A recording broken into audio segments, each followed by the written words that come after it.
মসজিদ থেকে, আমার কোন এমপি সংসদে ঢুকবে না, আমি মসজিদ থেকে দাঁড়িয়ে হুঙ্কার দিব, রাষ্ট্রের মস্তক কেঁপে উঠবে আমার হুঙ্কারে। এরকম একজন ইমাম আমরা চাই, একজন নেতা আমরা চাই।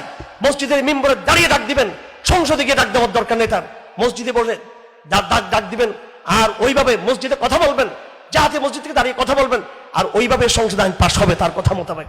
মসজিদ থেকে সিদ্ধান্ত হবে আমাদের, ওই জায়গায় বসে সিদ্ধান্ত দিব, যেখানে জাতীয়তাবাদীরা থাকবে, যেখানে মুশরিকরা থাকবে, যেখানে আল্লাহর আইনের বিরোধিতাকারী থাকবে, বেপরদা নারীরা যেখানে সংসদে ঢুকবে, আমি ওদের পাশে দাঁড়িয়ে আমি ইসলাম কায়েম করবো ওখানে গিয়ে।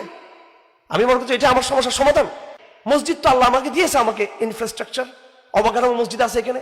এই মসজিদ হবে আমার রাজনীতির অফিস, এই মসজিদ হবে আমার দাওয়াতের সংগ্রামের প্রাণকেন্দ্র, এই মসজিদ হবে আমার সামাজিক ন্যায় বিচার প্রতিষ্ঠার এটা একটা মার্কাজ, এই মসজিদ হবে মুসল্লিদেরকে জমাতের দিকে আনার কেন্দ্র, এই মসজিদ হবে পুরুষদের মাধ্যমে পুরো অর্থ এলাকায়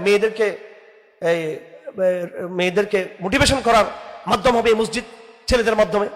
রাসূলুল্লাহ সাল্লাল্লাহু আলাইহি ওয়াসাল্লাম এটাই তো করেছিলেন, একটা সমাজকে বিনির্মাণ করেছিলেন, একটা সোসাইটি তৈরি করেছিলেন। আর আমরা প্রতিষ্ঠান তৈরি করতেছি, আমরা দল তৈরি করতেছি।